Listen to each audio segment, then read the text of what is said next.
Mas que bom que você, mesmo em meio a todos os empecilhos e as adversidades, escolheu aqui estar mais uma vez na casa de Deus. Hoje eu estou me sentindo meio que Adão antes de ela ter sido criada, porque a minha esposa foi uma dessas aí com as tarefas do dia a dia, né?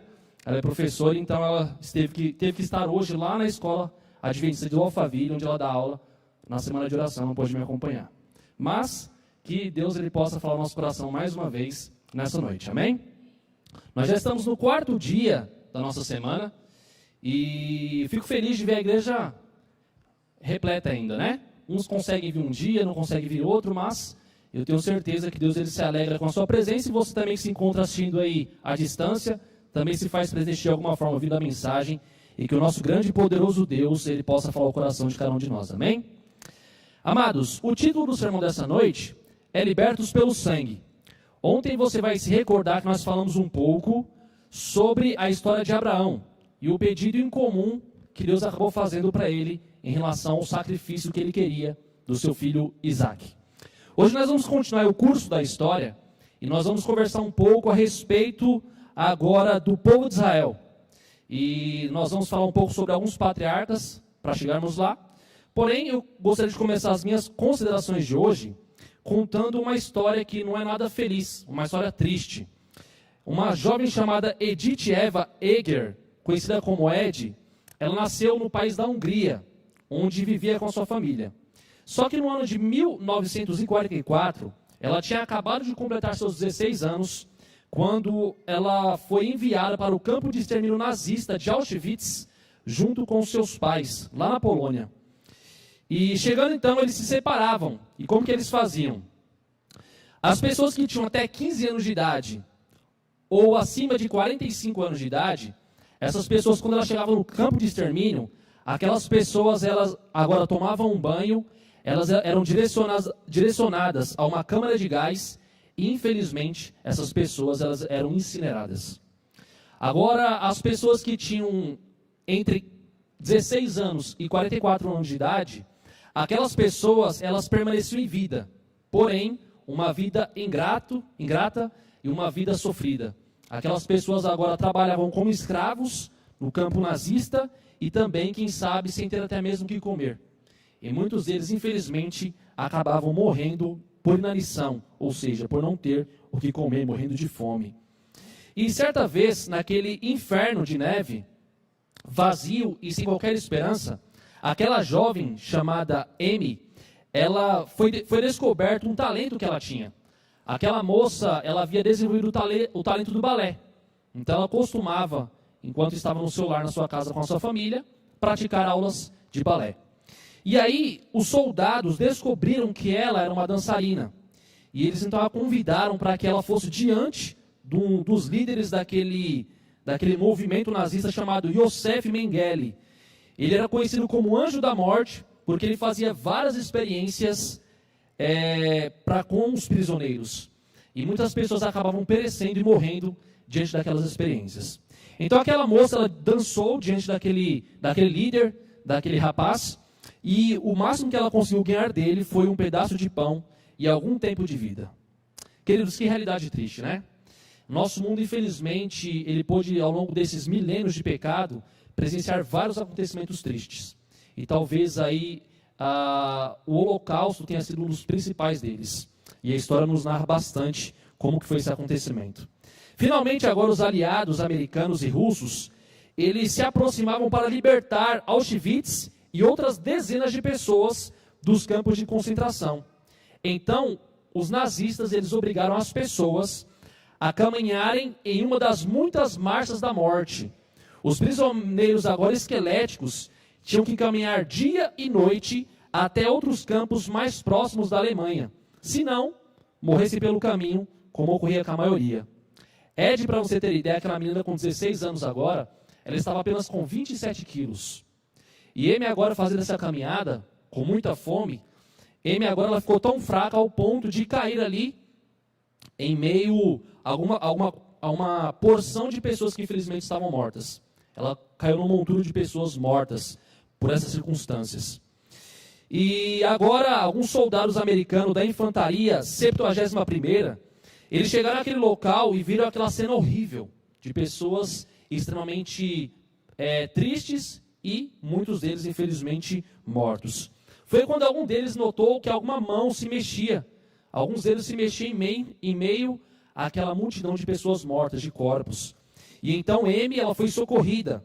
E aqueles soldados agora cuidaram de Amy. E milagrosamente aquela moça, ela conseguiu sobreviver àquela circunstância, àquela situação. Mais tarde, então, Amy, ela decidiu emigrar para os Estados Unidos da América. E lá ela estudou e tornou-se uma psicóloga renomada. E agora, Amy, descrevendo aquela situação, aquele cenário de dor e de sofrimento que ela havia dito, ela escreveu as seguintes palavras no seu livro, intitulado A Liberdade é uma Escolha. Ela conta como foi fundamental para ela, e é para todos nós, que nos libertemos de nossas prisões mentais. Ela afirmou, citando a Bíblia, podemos atravessar o vale da sombra da morte, mas não precisamos acampar nem construir nossa casa por lá. Amados, essa moça, ela teve de fato ali circunstâncias e situações que eu tenho certeza que traumatizaram para o resto da sua vida. Mas Amy agora, diante da psicologia, ela encontrou uma oportunidade, quem sabe, e uma estimativa de uma vida mais alegre ou menos traumática. E Amy agora escreveu essas palavras. Nós não precisamos viver escravos do pecado e daquilo que nos traz tristeza, dor e que nos machucam. Nós temos um grande Deus que ele está completamente disposto a nos libertar das nossas prisões, do nosso cativeiro. E essa moça, assim como ela foi libertada pelo exército americano, da mesma forma nós vamos ver nessa noite um povo que infelizmente por escolhas ruins, eles acabaram perecendo e acabaram sofrendo bastante. Nós vimos ontem a história de Abraão, e como nós sabemos, Abraão então ele gerou a Isaac, a partir de Isaac foi gerado então Jacó, e a partir de Jacó foi gerado agora José, aquele que era o filho mais novo, um dos filhos mais novos na verdade, com exceção de Benjamim, e que se tornaria agora o governador do Egito. E quando agora José, ele alcançou essa posição elevada dentro do Egito, muitos daqueles parentes dele, Jacó e os seus irmãos, a sua família foram para o Egito. E essas pessoas, enquanto José tinha vida, essas pessoas tinham conforto, essas pessoas tinham alegria, essas pessoas elas cresciam e se multiplicavam, ao ponto de se tornar uma nação agora bastante populosa.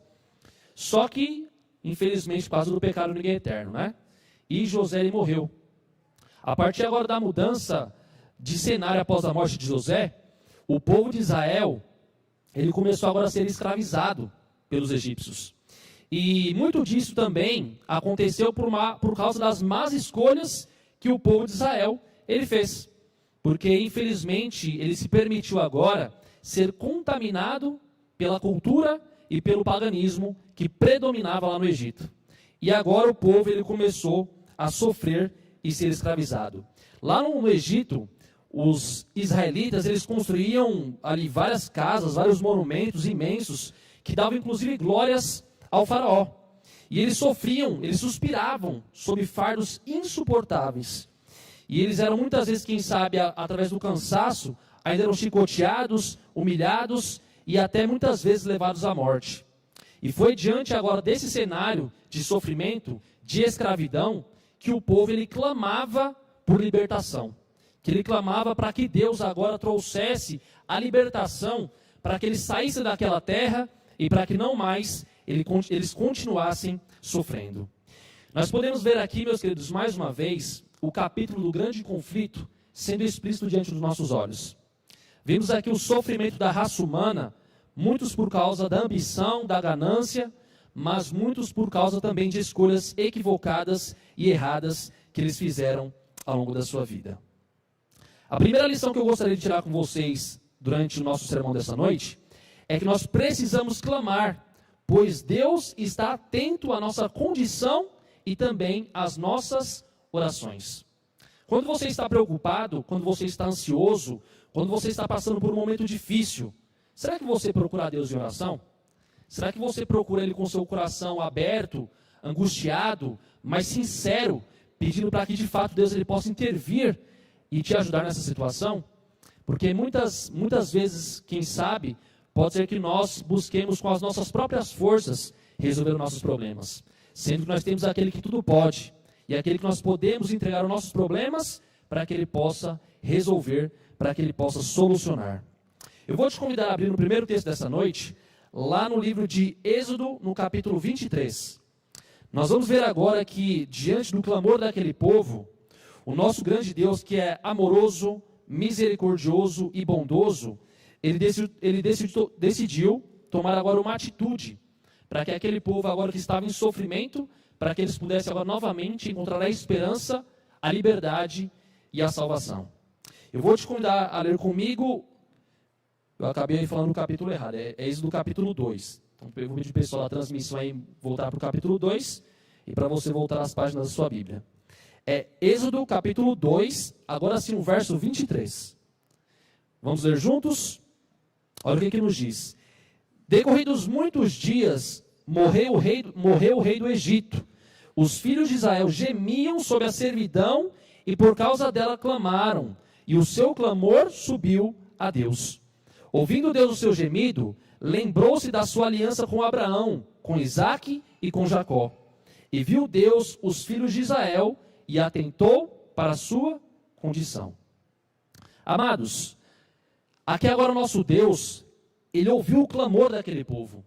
Aquele povo agora estava angustiado e clamava e de fato pedia com todo o seu coração para que Deus resolvesse aquela situação, para que Deus provesse uma solução, para que eles pudessem agora ser livres daquela condição que eles estavam enfrentando. E você vai notar que no verso 24, a pessoa que escreveu aqui, que nós acreditamos que foi Moisés, ele nos mostra que Deus ele se lembrou da aliança que ele tinha feito com Abraão. Então, se você se recordar, ontem nós falamos um pouquinho sobre essa aliança, não foi? E eu te pergunto, será que Deus ele se esquece do acordo, do compromisso ou da promessa que ele nos faz? Porque quando nós vemos aqui a expressão lembrou-se, parece que ele havia esquecido, não é verdade? Mas, queridos, quem havia esquecido, na verdade, era o povo. O povo é que havia se esquecido de Deus. Porque Deus, ele nunca se esquece das promessas que ele faz para cada um de nós. Mas muitas vezes é nós que nos esquecemos das promessas que nós fazemos a Deus. E não foi diferente com aquele povo. Aquele povo que havia sido escolhido como um povo eleito, como uma nação santa, como sacerdócio real, aquele povo infelizmente havia se corrompido. E sendo agora influenciado pela nação egípcia, eles começaram agora a adorar outros deuses, a adorar ali outras divindades. E, na verdade, por conta disso, eles acabaram sofrendo as consequências das suas escolhas. Às vezes nós pensamos que Deus é Ele quem provavelmente nos amaldiçoa, ou quem manda a praga sobre a nossa vida, mas nunca Ele vai fazer isso. Muitas vezes são as nossas escolhas erradas que trazem consequências sobre nós. E infelizmente, muitas vezes, nós acabamos sofrendo com essa realidade. Nós vemos agora que a morte do faraó, agora o povo achou que facilitaria, né, a realidade para que eles sofressem menos. Porém, nós vemos agora que o jugo deles se tornou ainda mais duro. E agora eles gemiam por causa da escravidão que os estava oprimindo. Eles gemiam, e lá na linguagem original do hebraico, significava que eles gemiam por causa do seu trabalho. Ou seja, nós já trabalhamos e quando chega no final do dia, muitas vezes nós nos encontramos cansados, não é verdade? A única coisa que a gente quer é chegar em casa e tomar um banho, quem sabe jantar e dormir, não é verdade? Agora pensem comigo, um escravo ele não tem essa opção. O escravo ele tem que, enquanto o seu feitor manda, ele tem que fazer aquilo que está sendo obrigado a ser feito. E essa era a realidade daquele povo. Clamar não é uma oração comum. É uma expressão de ansiedade e angústia diante de Deus. É uma súplica profunda que envolve questões de vida ou morte. Você já clamou a Deus? Muitas pessoas não oram, muito menos clamam a Deus. Não imaginam o quanto Ele está atento e quer ajudar. Então, muitas vezes, mesmo passando por dificuldades, por provas, ao invés de procurar a solução naquele que tudo pode, muitas vezes nós acabamos, quem sabe, se tornando amargurados e mesmo nos entregando. Por quê? Porque não procuramos a ajuda daquele que está completamente disposto a nos socorrer e nos ajudar. Nós vamos ver agora que existe uma ironia, porque depois que agora Deus ele escolheu um libertador, nós sabemos que foi Moisés para libertar o povo, nós não temos como ler aqui toda a história, mas nós sabemos que Deus ele proporcionou àquele povo agora a oportunidade deles serem livres do Egito, deles serem libertos através do poder e também da intermediação de Moisés. Mas vocês vão notar que aquele povo, que era um povo corrupto, infelizmente, por causa do pecado, depois que eles foram libertos, quando eles estavam ali vagando pelo deserto, muitos deles agora começaram a murmurar, dizendo: poxa, Deus me tirou lá do Egito, onde eu tinha as panelas cheias de carne, peixes, melões, alhos, e agora Deus me fez vir para o deserto para passar fome. Então, queridos, quem sabe essa pode ser a condição de muitos de nós. Porque muitas vezes, ao invés de nós reconhecermos também as muitas bênçãos que Deus nos dá, porque muitas vezes Deus nos dá muito mais daquilo que nós pedimos, pensamos ou pedimos. Só que muitas vezes nós não agora valorizamos as bênçãos que Ele nos dá. E nos tornamos, quem sabe, pessoas que murmuram, que reclamam. Essa era a realidade lá do povo. Uma vida longe de Deus, na escravidão do pecado, tem suas aparentes compensações. Alguma comida, alguma tentação, alguma sensação agradável, algum minuto de descanso, algum dinheiro, algum prazer, mas não passam de migalhas que dão uma ilusão de conforto em meio à total escravidão. Se nós olharmos aí o nosso mundo afora hoje, nós vamos ver, infelizmente, várias pessoas que estão sendo escravizadas. Infelizmente, quem sabe pelo vício da droga, pessoas que estão aí, quem sabe, sendo escravizadas pelo vício do álcool, pessoas que estão sendo escravizadas pelo vício da prostituição, enfim. Nós, quando olhamos para o nosso mundo hoje de pecado, nós vemos várias pessoas que estão sendo escravizadas por essas práticas. Mas essas pessoas, elas parecem que estão cegas. Elas acham que aqueles momentos de prazer, onde elas alcançam uma felicidade momentânea, é o suficiente. E essas pessoas, infelizmente, elas acabam sendo escravizadas e muitas vezes acabam morrendo no pecado, porque não encontram, não buscam a solução naquele que pode libertar todas as pessoas dos seus vícios e da sua escravidão. Não importa o tamanho do seu pecado, quão preso você esteja a ele, Deus é capaz de libertá-lo. Querido, eu não sei qual que é a sua dificuldade, eu não sei qual é a sua tentação, eu não sei qual que é aquilo que te faz mesmo se afastar de Deus, aquilo que é o seu tendão de Aquiles, digamos assim. Mas eu sei que Deus, Ele sabe. E se você não procurar vencer sozinho, mas buscar a ajuda de Deus, o Espírito Santo está completamente capaz de nos ajudar, para que nós possamos vencer as nossas debilidades, as nossas fraquezas, as nossas tendências. Mas nós temos que buscá-lo. Eu vou te convidar agora aqui para mim, comigo no capítulo 3, e nós vamos ver agora o capítulo 3, o verso 4. Olha o que nos diz aqui. Vendo o Senhor que ele se voltava para ver Deus no meio da sarça, o chamou e disse: Moisés, Moisés. Ele respondeu: eis-me aqui. Eu estou meio que regredindo um pouquinho na história, para mostrar para vocês que aqui Deus agora ele escolheu um homem, aquele que seria o libertador do Egito, aquele que ajudaria o povo a ser liberto da escravidão. A segunda característica, ou o segundo ponto, que eu gostaria de meditar com vocês nessa noite, é que nós somos libertos a preço de sangue. O rei não iria libertar o povo pacificamente. Então agora Deus, ele precisou, através de Moisés, mandar algumas pragas para que agora o coração de Faraó fosse sensibilizado, tocado, e para que agora ele pudesse libertar um povo. Mas nós vimos que todas as vezes, infelizmente, Faraó, ele dizia que iria ceder, mas o seu coração endurecia-se e ele não permitia que o povo saísse do Egito. Então foram necessários que Deus mandasse algumas pragas. Então ali nós vimos algumas pragas como onde a água se transformou em sangue, algumas milhões de rãs que invadiram as casas, piolhos que atormentavam as pessoas. O faraó ouvia os pedidos de Moisés, prometia mudar, mas logo voltava com a sua dureza de coração. E aí agora uma praga após a outra ela se seguia. Então agora a praga das moscas, a peste dos animais, as úlceras, as chuvas de pedras, gafanhotos e trevas que devastavam e aterrorizavam o país. Mas mesmo diante dessas provações, mesmo diante dessas 9 pragas, infelizmente o coração do faraó não era sensibilizado, não era tocado. E agora, Deus ele precisou tomar uma atitude mais drástica, para que agora a oração daquele povo fosse atendida e para que aquele povo ele fosse libertado. A 10ª praga seria a pior, seria justamente a morte dos primogênitos. E essa praga, na verdade, foi naquele momento em que Deus instituiu a Páscoa, onde nós vamos estar aí comemorando ao longo dessa semana. No dia 10 do primeiro mês de cada ano, essas pessoas agora elas deveriam reservar um cordeiro e aí, comendo ali com ervas amargas, eles fazem um ritual, agora comemorando, né, a libertação do Egito, mas comemorando também o substituto, que é Jesus Cristo, o nosso Salvador. Eu vou te convidar a avançar algumas páginas agora, e lá para o capítulo 12. Nós vamos ver agora como que aconteceu essa praga, e qual foi o propósito de Deus também, com a praga da morte dos primogênitos. Então, Êxodo, capítulo 12, nós vamos aqui ver agora a partir do verso 11. Olha o que nos mostra. Desta maneira o comereis, lombos cingidos, sandálias nos pés e cajado na mão.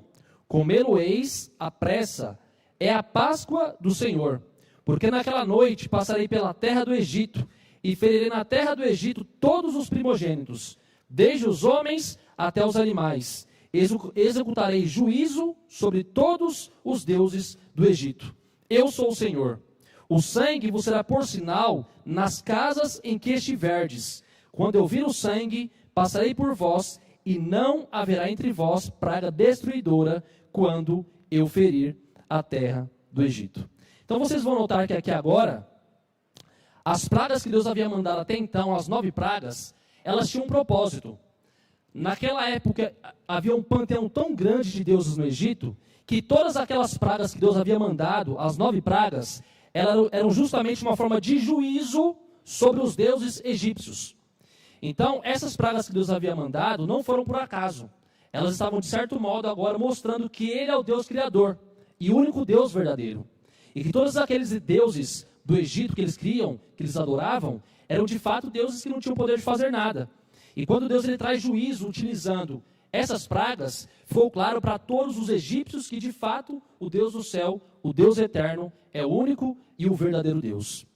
A palavra Páscoa, lá no hebraico, é usada a expressão pechá, que vem do verbo passar, que significa passar por cima. Então, esse ritual que nós acabamos de ver aqui no capítulo 12, no verso 13, nos mostra que todo aquele ritual tinha um significado profundo.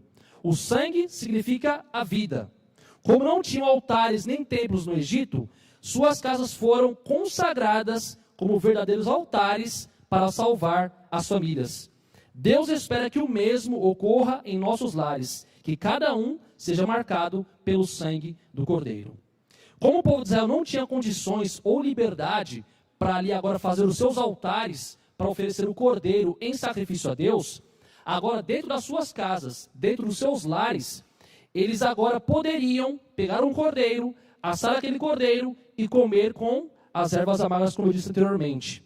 Dessa forma, eles estariam agora praticando o ritual da Páscoa, reconhecendo a Cristo como Cordeiro e o nosso Salvador, e também se lembrando das bênçãos que Deus havia de concedido e havia de conceder para eles também. Mas nós vimos aqui uma coisa interessante.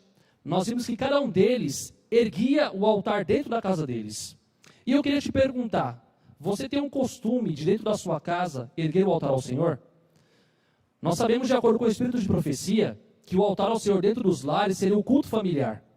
Você tem um costume de reunir a sua família diariamente, seja ao amanhecer ou entardecer, e estabelecer o altar do Senhor dentro da sua casa?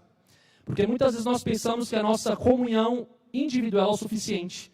Mas, queridos, o altar do Senhor ele deve ser estabelecido dentro de todos os lares e todos os dias. Porque é dessa forma que nós colocamos a nossa família no altar do Senhor e é dessa forma que nós nos consagramos. O livro Patriarcas e Profetas, na página 231, escrito por Ellen White, nos fala o seguinte: isso significa aceitar profundamente, abraçar o sacrifício de Jesus, receber de coração a salvação que Ele oferece. Não basta crer em Cristo, devemos pela fé receber constantemente força e nutrição espiritual dele, mediante a sua palavra. As ervas amargas, elas representavam a amargura do cativeiro, pois os egípcios lhes amarguraram a vida com dura servidão. Para receber o sacrifício de Jesus em nosso favor, devemos ter consciência da amargura, da prisão, do pecado.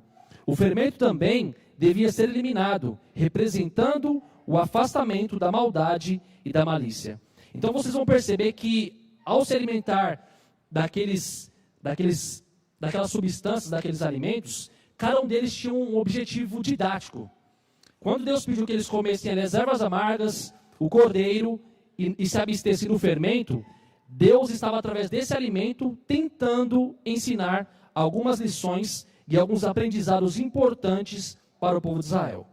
Eu vou te convidar agora a ler comigo o verso 29 do capítulo 12 ainda. Olha o que nos fala aqui.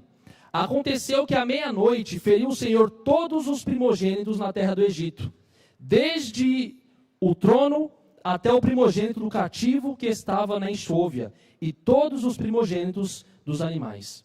Então vocês vão notar que aqui, agora aquelas pessoas que não haviam comido do cordeiro, e não haviam pegado o sangue do cordeiro e passado nos batentes das portas, agora o anjo, ele entrava dentro da casa daquelas pessoas, e os filhos primogênitos, os filhos mais velhos, eles eram mortos. Em cada praga, Deus demonstrou o seu poder sobre a criação, mas o faraó e os egípcios não se arrependeram. E nós vimos aqui então que nas 9 pragas anteriores, Deus ele estava trazendo juízo sobre os deuses egípcios. Mas agora com a praga, a 10ª praga, com a praga do filho primogênito, Deus ele estava agora mostrando que toda a raça humana precisa usar a Cristo como nosso mediador. Por quê? Porque agora o povo de Israel, quem sabe, eles achavam que quem sabe eles seriam superiores ou menos pecadores do que o povo egípcio. Mas o texto nos deixa claro que se o povo de Israel, eles não tivessem também passado o sangue no batente da porta da casa deles, os filhos deles também morreriam. Queridos, quem sabe muitos de nós cometemos o erro de muitas vezes achar que porque nós servimos a Deus, que porque nós fazemos, quem sabe, parte do povo escolhido, que nós somos menos pecadores do que aquelas pessoas que não conhecem e que não servem a Deus. E esse é um erro. Porque não significa dizer porque nós acreditamos, fazemos a vontade de Deus, que nós somos menos pecadores. E essa prática aqui do povo israelita, bem como dos egípcios, ela é uma prova de que todos somos pecadores, todos carecemos e precisamos da misericórdia de Deus e da sua graça. No livro aqui, Êxodos, na página 326, o autor chamado Hicken, ele escreveu as seguintes palavras: somente a presença do sangue os livraria da morte. Se tivessem fé no sangue do cordeiro e o passassem nos batentes de sua porta, poderiam viver. Assim, precisamos lembrar que nunca veremos nossa necessidade de salvação até que aceitemos que somos pecadores como qualquer um é. Nós corremos no risco de, quem sabe, achar que somos menos pecadores e isso nos mostrar ou exibir a necessidade de um Salvador sobre a nossa vida. Agora, como nós reconhecemos que nós somos pecadores, que precisamos da graça e da misericórdia de Deus, nós agora vamos passar a reconhecer a necessidade de um Salvador, para que nossos pecados eles sejam perdoados e para que nós sejamos salvos. Ellen White, no livro Patriarcas e Profetas, na página 232, ela nos escreveu o seguinte: é preciso ter fé no meio que Deus proveu para nos salvar. Se os israelitas tivessem desrespeitado em qualquer detalhe as instruções dadas a eles, se tivessem negligenciado separar seus filhos dos egípcios, se tivessem matado o cordeiro, mas deixado de aspergir o sangue nos batentes, ou se alguém tivesse saído da casa, não teriam estado livres do perigo. Queridos, nós precisamos entender que na palavra de Deus tem instruções extremamente importantes para a nossa vida. A palavra de Deus, ela nada mais, nada menos é do que um manual de sobrevivência. Um manual que nos mostra como nós vivemos nesse mundo de pecado, mas sem permitir que esse mundo de pecado nos conforme. E que nós agora passemos a viver uma vida de pecado, uma vida dissoluta. E quando nós lemos a palavra de Deus, esse manual, aqui nós encontramos uma verdade que liberta, uma verdade que transforma, uma verdade que agora é lâmpada para os nossos pés e luz para os nossos caminhos. E nós precisamos agora, através da palavra, entender que somos pecadores, que carecemos da misericórdia de Deus e de um Salvador. E eu te pergunto, você tem lavado as suas vestes no sangue do Cordeiro?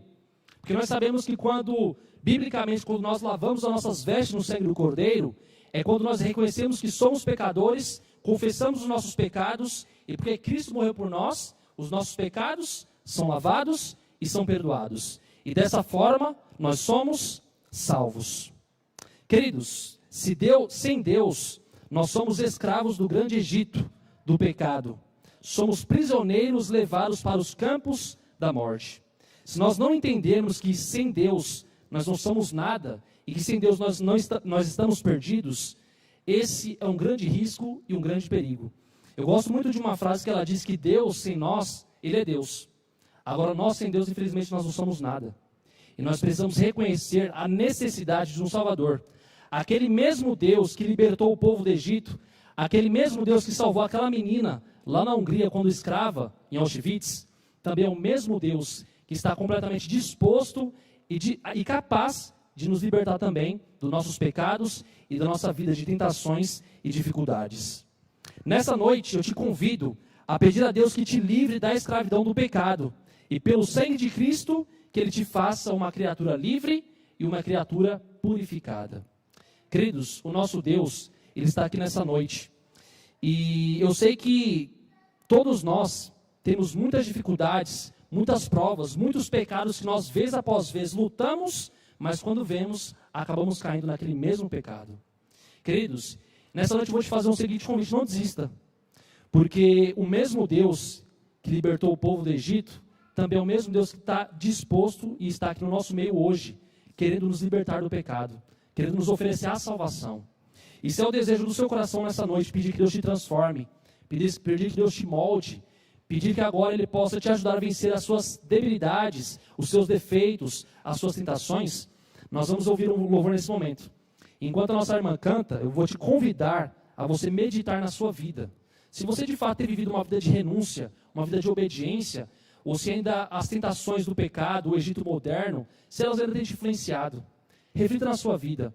E se você reconhece que de fato você precisa desse Salvador, se você precisa ser liberto do pecado e você precisa encontrar salvação, eu vou te convidar a ficar em pé no final dessa música para que nós possamos pedir para que Deus Ele tenha misericórdia de nós e que Ele ouça o clamor do nosso coração.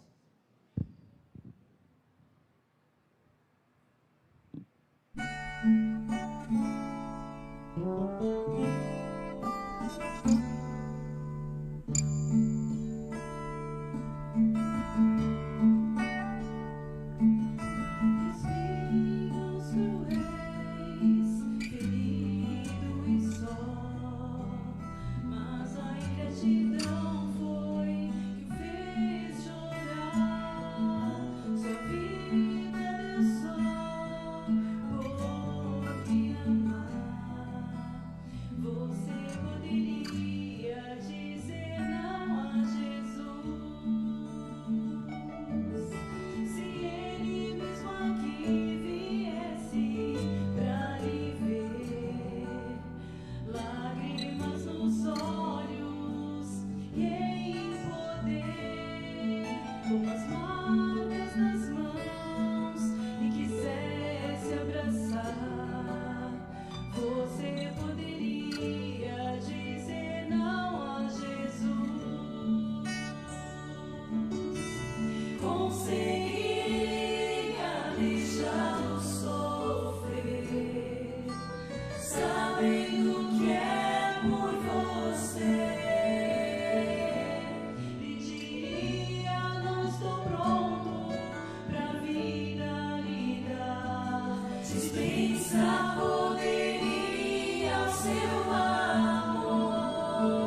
Oremos. Eterno Deus e Pai, nós louvamos o Teu nome e Te agradecemos, porque nessa noite nós podemos aprender um pouco com a história do povo de Israel. Nós entendemos, ó Pai, que esse mundo é um mundo mau, um mundo de pecado, um mundo de sofrimento, um mundo que existe, infelizmente, a morte. E, infelizmente, ó Pai, muitas vezes o inimigo do Senhor, nesse grande conflito, ele tenta nos escravizar. Nós vimos que, infelizmente, por permitir que isso acontecesse na vida deles, infelizmente o povo de Israel, eles acabaram sofrendo as consequências das más escolhas, de querer servir a outros deuses, a idolatria, o paganismo. E, ó Pai, nessa realidade do nosso mundo hoje, quem sabe, muitas vezes pode ser que nós permitamos que essas coisas elas aconteçam na nossa vida. Quem sabe hoje nós não permitamos que os deuses do passado, ou os deuses de madeira, os deuses de barro, os deuses de metal, eles tomem espaço no nosso coração. Mas quem sabe os deuses modernos, como a televisão, o celular e outras coisas mais que tomam tanto o nosso tempo, a nossa atenção, quem sabe nós temos permitido que essas coisas tomem o centro do Senhor na nossa vida.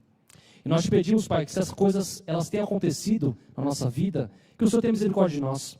Que o Senhor possa nos libertar de toda a escravidão do pecado, daquilo que nos maltrata, daquilo que nos afasta do Senhor. Para que nós possamos reconhecer um Deus que nos ama, um Deus que está completamente disposto a nos libertar do pecado, assim como o Senhor libertou o povo da escravidão do Egito. Ó Pai, nos tome em Tuas mãos, que nós possamos entender isso, para que a cada dia nós possamos escolher Te servir mais e com todo o nosso coração. E que nós possamos de fato nos preparar para que quando o Senhor voltar, nós possamos estar prontos para morar com o Senhor. Abençoe aqui a cada filho Teu, que nós possamos ser levados em paz e segurança aos nossos lares, que o Senhor possa nos conceder um bom descanso e que amanhã o Senhor possa nos trazer para o 5º dia da semana de oração. Nos tome em Tuas mãos, perdoa nossos pecados, nós Te suplicamos e agradecemos essas bênçãos por Jesus. Amém.